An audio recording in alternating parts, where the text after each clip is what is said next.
Welcome back to the Hip Replacement Podcast. All right, it is springtime in the US or in the Northern Hemisphere, and that means better weather outside. And even if you're in the Southern Hemisphere, maybe you're listening or watching in Australia or New Zealand, the weather as you're going into the winter season, I would imagine it's still good enough to get outside and partake in some outdoor activities that you love. Anyway, the weather should be good enough pretty much everywhere in the world right now to get outside and participate in some great outdoor activities. Get some fresh air, build up some endurance, some VO2 max we talked about in previous episodes, or just get outside and have a good time, maybe by yourself, maybe with your friends or family. So in this episode, I'm going to talk about a question that a lot of hip replacement patients may have at some point in their recoveries. And that question is, can I ride a bike or can I get back to cycling? Now, important to note here that I'm not talking about motorcycles. I'm talking about bikes that you actually pedal to produce power to move. Okay, so regular bicycles. And I have a fondness for cycling. And here's why. Because it was one of the very few activities that I could do before my surgeries that wouldn't hurt my hip. That I could do that I wouldn't be in a lot of pain. And cycling provided a sense of freedom. I could move, I could get around, I could just be myself as compared to not being able to walk or run and really being limited in my mobility with walking or running. Cycling was completely different.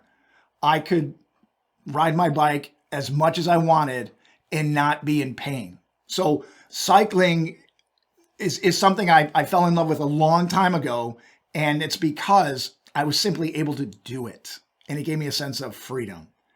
And even after surgery, there's a lot of benefits. There's a lot of reasons to cycle. It's low impact and it's non-weight bearing. And it may give you a sense of freedom that lets you feel like you can get out and do stuff and be normal again. Whereas walking or running may still give you some pain after surgery. But even after surgery, here's two issues that I had to address before I was able really to get back on my bike. And I want to point out that before my surgeries, I was a cyclist for 15 years. Yeah, 15 years. I did a lot of big group rides, 100+ miles. A couple 100 miles over 2 days, 10,000 riders. So I did a lot of training for those rides, and also participating in those rides. So it was a very social thing. It was part of, I don't want to say it was part of my identity, because I do a lot of different things and I don't want to single one thing out as being part of my identity, but it was just something that I looked forward to. I looked forward to being with other people. I look forward to having the freedom to move around. And I wanted to get back to cycling after my hip replacement, but I had two massive fears. And the first that I had to address before I could really get back on and feel good about being on a bike again. And those two massive fears were, number one, could my hip actually bend enough to spin the cycles, to spin the pedals? All right, because at the top of the pedal stroke, when your knee is bent the most, that is when the hip is also bent the most. And I was concerned about, okay, as I pedal, would I be injuring my new hip if I did that? Once I got comfortable with that, I was able to get on the bike and feel good about it again. But it was certainly stiff when I first started back. And then the second major thing that was concerning that I had to address was that I was afraid of falling. And I think we could all agree that after a hip replacement, a fall is a bad thing. And it's even worse if you are moving at a fast rate of speed, like on a bike. So what I did was I waited a while to give my hip time to heal after surgery. And then I started small and started slow. I started on a stationary bike inside, which we'll get into later. And once I got outside, I started alone, not as part of a group. I just rode around my neighborhood, nice and gently. So those are the two things that really I had to address, okay? But can you ride a bike after a hip replacement surgery? And the short answer is yes. Generally, many people or most people can ride a bike. That's, of course, assuming you already know how to ride a bike. Maybe not the best time to learn how to ride a bike for the first time soon after a hip replacement surgery. Maybe wait a few years or figure out how to ride that bike before the hip replacement surgery. But the short answer, yes, is that yes, most people can ride a bike after hip replacement surgery. But as usual, there's more to it than just, yes, you should be able to. Because the better question is not just, can you ride a bike? The better question is, what are some of the things to consider when or before jumping back on a bike, and how exactly do you do it safely? Because again, I think we can all agree that falling off a bike is a major problem. It could be a big risk and cause major damage if that were to happen. So what are the things to consider? And that's what I'm going to get into today. But biking or cycling is a great activity after a hip replacement. It's low impact.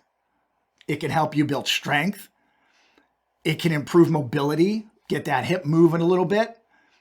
It's great for a lot of people. And it also feels good mentally too, because it gives you a sense of freedom, like I mentioned before. It gives you momentum in your recovery as you build strength. And you can create momentum in your life to go and do the things that you want to do again. And also for me, and hopefully for you too, it may help you feel like you're getting part of your life back. It's just one more activity in your quiver or in your chest of activities that you can do after a hip replacement surgery.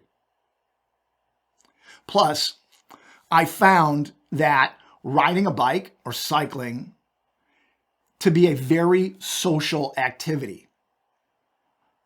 There may be a lot of people who think that running or walking is very social because you go and do it with other people. If you think running is social because you can do big group runs, give cycling a try because there are also big cycling events. And when I say it's social, before a ride, you meet up with people. After a ride, you're meeting up with those people. While you're riding, you're actually talking with those people. You could ride next to somebody and talk. Very social to be with people. And it's very helpful in our recovery. It's very helpful for our mental state, for our confidence, for our psyche, to be with other people and be communicating with other people. And all of those things matter as part of our recoveries. Because recovery from a hip replacement is not just about healing the joint. It's also about getting back to living, feeling alive, not just having a healthy hip. We don't want a healthy hip for healthy hip's sake. We want a healthy hip to get to the lifestyle, to achieve a further lifestyle, or to get back to the lifestyle that we had before. And cycling is just one piece of that. My family and I vacation or holiday every year in South Carolina in the United States on a little island called Hilton Head Island. And it's very laid back. And one of the things that I like about that island is that a lot of people ride bikes, and they all look like they're having a good time. There's a lot of trails. Some are covered in this beautiful canopy of trees, so it's in shade. And people there's rental bikes all over the place. Every resort, every hotel seems to have bikes that people can use. And they just go out as a family or as a couple or with a friend or even by themselves and just ride along the trails. And it's absolutely incredible to see. It's incredible to do. It's very relaxing. And it's great exercise too. So love being on Hilton Head Island in South Carolina and seeing a lot of the bike riders. Very therapeutic for me just to be even on a bike. But hopefully I haven't convinced you to go jump on a bike right now. All right. But before you get too excited and run off and jump on that bike and just go out the door or out the garage or wherever, let's slow down for a second and talk about a couple things that really need to be taken into consideration for safety and just things to think about so that you can have the best experience on the bike and even determine if you should be there in the first place. Number one, first thing to consider, can you even get on and get off the bike? So mounting and dismounting. And what I mean by that is you have to be able to lift your leg a certain height to actually get on the bike. All right. So you could bend the bike over low to the ground, but you still have to lift your leg over that bike somehow. So can you swing your leg over? And that was one of the limiting factors for me as well. I was like, wow, I can't even get my leg over this to get on. But once I was able to do that, and it was a good gauge to tell me that, okay, now it's time to, now my body feels good enough to go start riding a bike because I could get my leg over the bike to get on the bike and also get off the bike. All right. So mounting and dismounting. Number two, second thing to consider. Are you going to go outdoor or are you going to ride indoor on a stationary bike? And there's a big difference between riding a stationary bike and riding an outdoor bike. But a stationary bike is usually the safest place to start. Why? Because it doesn't move and it removes a lot of the risk. You're not dealing with traffic. You're not dealing with other bikes. You're not dealing with other people. You're not dealing with uneven ground or sudden stops or sharp turns or potholes or gravel or rocks or dogs or any other distractions that you might have out in the real world. And a stationary bike lets you work on the basics, lets you work on the motion of spinning your legs, spinning the hip. It helps build strength and endurance in a much more controlled setting. And most gyms and health clubs have some type of stationary bike. And I remember that my physical therapist had a stationary bike in the clinic, and I would ride the stationary bike there as part of the warm-up when I was going through my physical therapy, very gently. Outdoor biking, it's a different animal. It's not just about whether you can spin your hip in a circle. It's about whether or not you can get on and off the bike safely. If you can balance the bike because it's moving. If you stop or slow down, can you keep your balance and put your foot down? Can you react to surprises? And can you avoid falling? So that's a very different standard between indoor and outdoor cycling. So how soon after surgery can you ride? Timing matters here. Some patients like me, I was able to do it in a clinic several months after my surgery. But a lot of people will be able to use a stationary bike pretty early in their recovery, and others may need more time. It has to do with how mobile that hip is, whether or not the bone has healed, all right? But check with your surgeon and your physical therapist on the timing. Although I wanted to get back to riding, I wasn't racing to get back on my bike after surgery. And frankly, it's because I was scared. Again, I didn't want to fall. I didn't want to be around other people. And I didn't know if I'd get my leg over the bike. But after several months, after I was walking a little more comfortably, after I had more strength in my legs, more control over my legs, less pain, I got on the stationary bike. And we had one at home. And the reason we had one at home and I was able to use it at home is because I bought my wife a stationary bike for Christmas one year. That might sound bad, getting your spouse a piece of exercise equipment for Christmas or a birthday, as if I'm sending a message to her, like a subliminal message, like, hey, get some exercise, wife. But that's not it at all. It sounds worse than it is. Come on. It's not like I got her a vacuum cleaner or a mop or something like that. That would have been bad. But this was an exercise bike. And the reason I got her an exercise bike for Christmas is because we were going to do a big group ride in April. We did it every year. And over the winter, it's hard. Where we were living in Texas at the time, it's hard to get outside. A lot of rain, a lot of cold, a lot of wind, just not very fun. So I wanted her to be able to ride inside. Plus, she was traveling a lot to go to a different state for business school. So she would not have a lot of time to get outside on weekends anyway to ride because she was traveling. So I got her the bike to ride at home. And honestly, she rode it pretty consistently, and she was in the best shape of her life going into, not the best shape of her life, the best riding shape of her life going into that ride.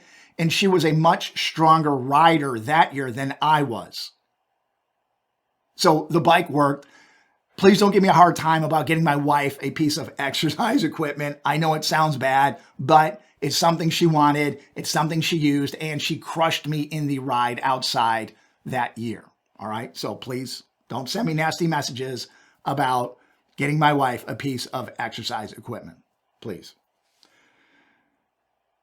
But that bike, which was sitting in one of the rooms in our house, I rode it for several months. And then once the weather was warmer, I felt more comfortable getting outside for some gentle rides. So my first surgery was in October. I took a few months to recover, and I started to get on that bike in the late winter, early spring on that stationary bike. And then once the weather warmed up outside, I was able to get outside. But like my experience, your outdoor biking is probably going to come a little bit later. Once your strength, stability, coordination, and confidence are further along. Maybe 2 weeks after surgery isn't the best time to go for an outdoor bike ride. Okay? Fourth major thing to consider is the bike setup. I mean, what kind of bike are we even talking about? The bike setup matters more than people think. All bikes are not created equal. The height of the seat is very important. If the seat is too low, you're going to end up bending the hip more than you probably should early on, and it's going to cause you more pain. It's going to make that motion, if your seat's too low, it's going to make that motion as you pedal more uncomfortable than it needs to be because it's compressing that hip more, and all the muscles around your hip are going to need to be more flexible. So, in general, starting with a slightly higher seat and very low resistance, maybe don't ride uphill. Or if you have gears on your bike, try a lower gear. That'll make things a lot easier on the hip joint. This is when you start back on a bike or when you're starting to ride after a hip replacement surgery, this is the time to think about making smooth motions with your legs and your hips, very controlled and as comfortable as possible. Basically learning how to ride a bike correctly. A lot of times people get on a bike and their interpretation of bike riding is just pounding the pedals down, push, push, push, push, push down. And a better way to think about it is to try to spin your legs in a circular motion as best you can, because that'll keep it smoother and less impact on your legs and your joints, especially your hip. Again, in the beginning, it's better to just try to get used to the circular motion with very little effort, very little resistance, before you increase to a lot of resistance or a lot of time on the bike. Number 5, what kind of seat or saddle is on that bike? And saddle is a fancy term that the bike community uses as the name of the seat. Okay, it's a saddle. I found that out the hard way in a bike shop, basically being laughed at by the staff in the store regarding a seat that I had selected. All right. Now, is the seat on your bike, is it a small, thin one, or is it wide and padded? And a small, thin one will definitely impact your hip bones and your pelvis much more than a wider, padded one. The reason there are small, thin seats on some bikes, some higher end bikes, is because it's more efficient and it's lighter and it rubs legs and, I guess, butts or hip bones less than a bigger seat. All right. So that's why small seats are common on higher end bikes. But use a seat that's comfortable for you. If you're not racing, trying to win the Tour de France or some other major cycling event, get comfortable. Use a comfortable seat. Number 6, pain and swelling. We have to pay attention to pain and swelling and how your body responds to that. A little bit of soreness from the activity may not be unusual, especially when you just start. But sharp pain, increasing swelling in the hips or legs, pinching, maybe some instability, some unnerving sensations that you don't feel stable, or pain that lingers or gets worse are signs that maybe something's not right. And that's the time to go see the doctor. But the way to avoid the doctor in the first place, the way to avoid the need of seeing a doctor, is to, number 1, wait to get on a bike until you already have some range of motion, that the incision is sealed and that the bone has healed. So you don't want to get on a bike and exert yourself when your bone is still trying to heal. Maybe not the best. Maybe a little bit to improve circulation, but I wouldn't push it. Your body will probably tell you through pain when the activity is too much and too soon, or if it's just not the right fit yet. But the problem is that your body might not tell you for a few days, and then it's too late. Number 7, what about strength? Consider strength and balance when getting on the bike. You might have enough mobility to pedal. That might be fine, but not enough to control to get on and off the bike safely. All right. So if you're standing there and you can walk, that might be great, but lifting one leg over the bike may make you be unstable. All right. Then it's not time to get on a moving bike yet. Or you may be able to ride for a little bit, maybe 10 minutes, but not be steady enough if you have to stop suddenly. So if you're outside on a bike, there's all kinds of hazards. Maybe it's a dog, maybe a cat jumps out of the bushes, maybe a car, maybe somebody else, maybe another rider. All of these things may cause us to start or stop or turn suddenly, which could be a problem. And you might feel fine riding in a straight line, but not feel secure turning or starting or stopping or navigating bumps and uneven surfaces on the road. So biking outside adds other demands as compared to riding inside on a stationary bike. Your balance, your reaction time, emergency response, starting, stopping, turning.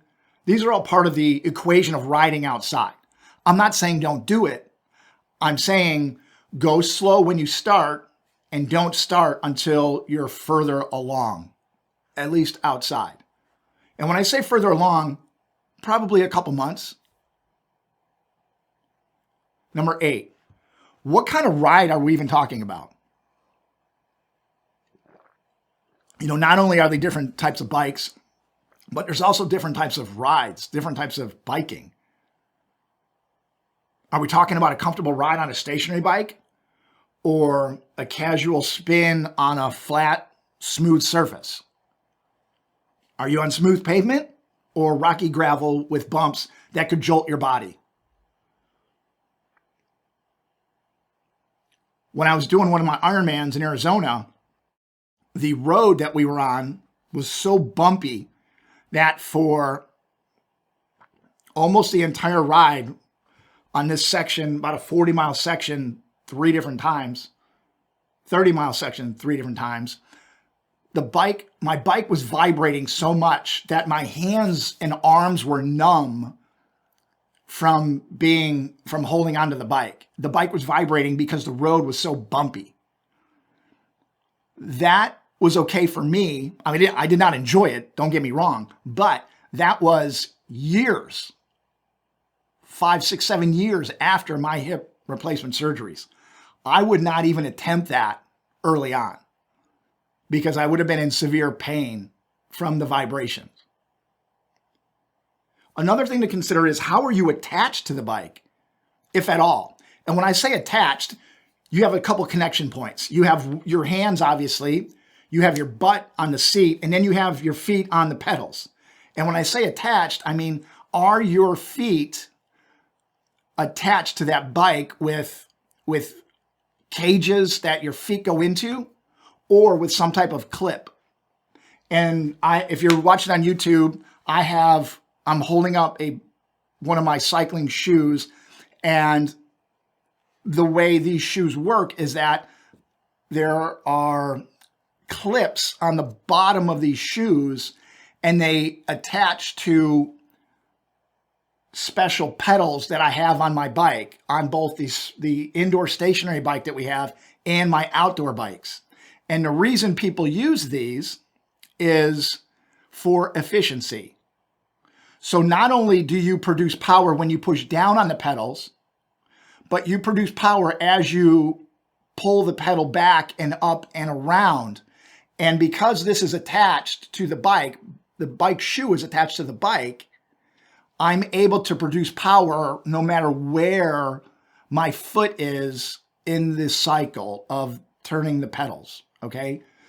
If you're using shoes that clip in to the bike or that go into cages, it's like a cage that you put the front of your foot in, it's going to be harder to pull your foot out. Your reaction time is going to be a little bit slower than if you didn't have anything attaching your feet to the pedal at all. Because if there's nothing attaching your foot to the pedal, you can easily put your foot down to stop yourself. Not so with a clip shoe or a cage. So be careful if you're using these. Go extra slow and just be diligent on your surroundings. All right. I didn't use clips on my bike for several years after my hip replacement surgery. I took them off and I used regular shoes for all my rides, even rides over 100 miles. Not the most efficient, but I traded safety and security and confidence for the efficiency of the pedals. It worked out great for me. It was the right decision for me at the time. So after the pedals, what else about the bike ride would be important? Are we talking steep hills, mountain biking, gravel rides? maybe rough terrain rocks or crowded trails. All of these things are important to consider. The farther you get away from surgery, the safer those rides should be for you. If you're closer to surgery, your surgery date, do something very plain vanilla. As flat as you can, as smooth as you can, as conservative as you can. What about group rides? That's a completely different animal. I did a lot of fast group rides before and after surgery, but I didn't go anywhere near group rides for many months after surgery. And when I went back, and when I say group rides, I mean, I participated in big charity rides, 10,000 people. But after surgery, I tried to keep as much distance between me and other riders as possible. And I did that for several years. I didn't want to go near anybody because it's very bad if somebody bumps you when you're on your bike. It's very bad if somebody stops in front of you and you run into them from behind because you will likely fall.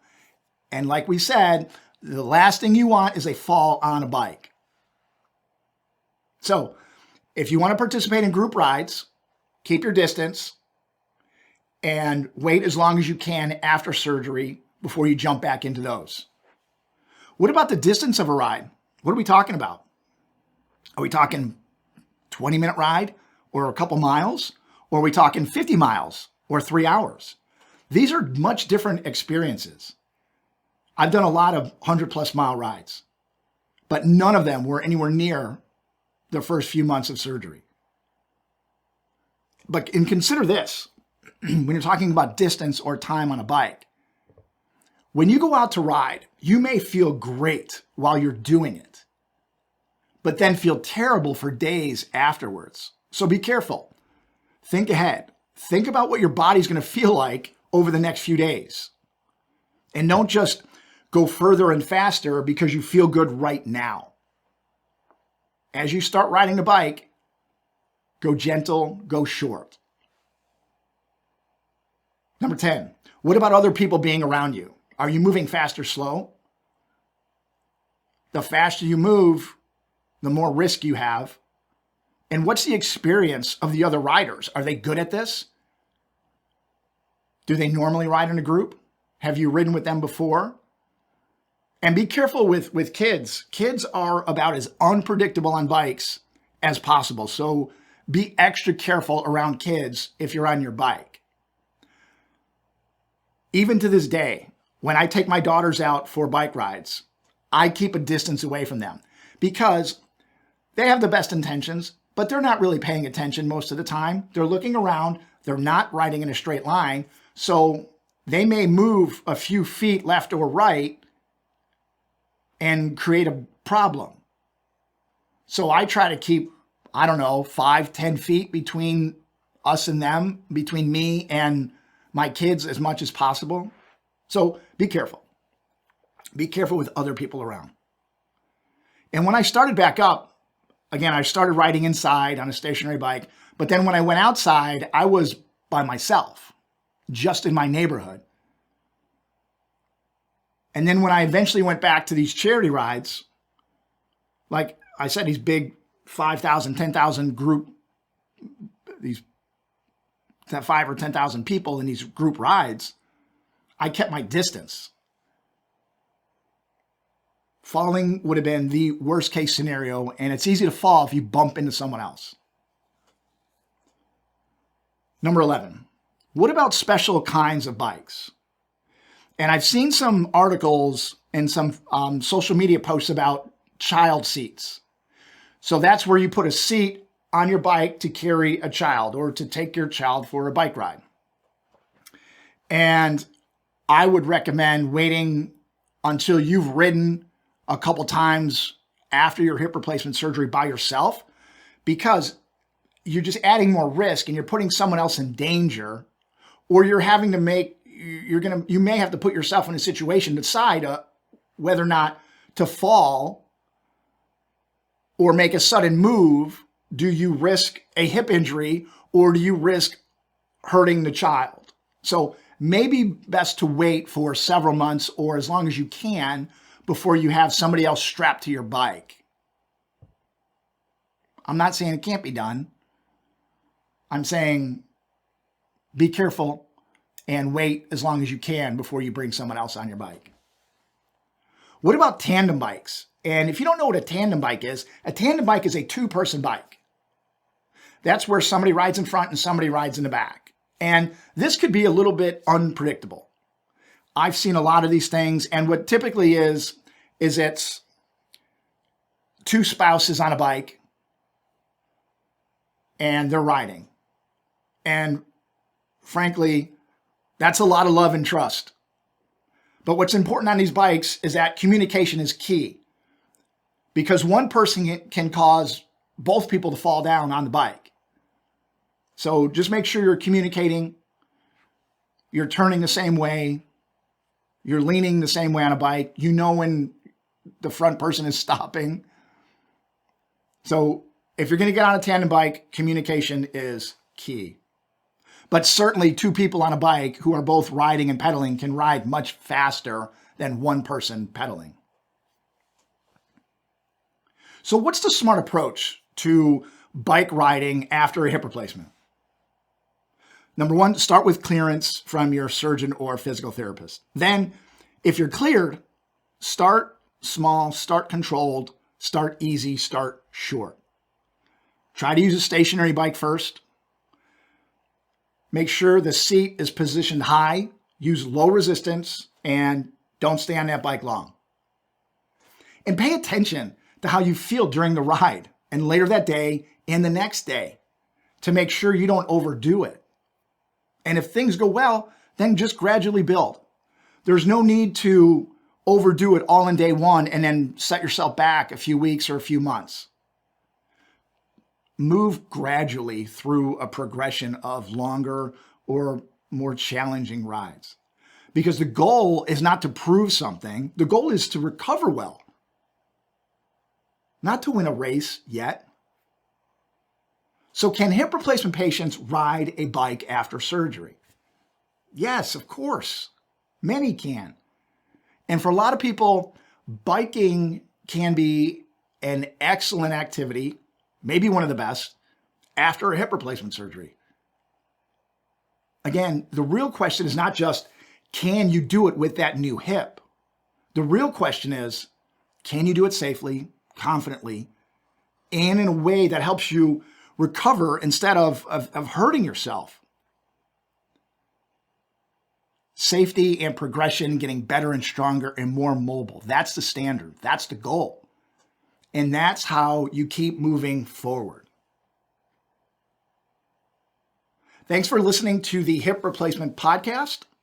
And if you found this episode helpful, if you find this podcast helpful, share it with somebody who may be preparing for surgery, recovering now, or wondering if they can get back to the activities that they love. Maybe leave a post on social media, tell your surgeon, tell your physical therapist. Because by letting someone know about the podcast, you may be helping somebody when they need it the most. Until next time, I wish you the best recovery possible. Take care.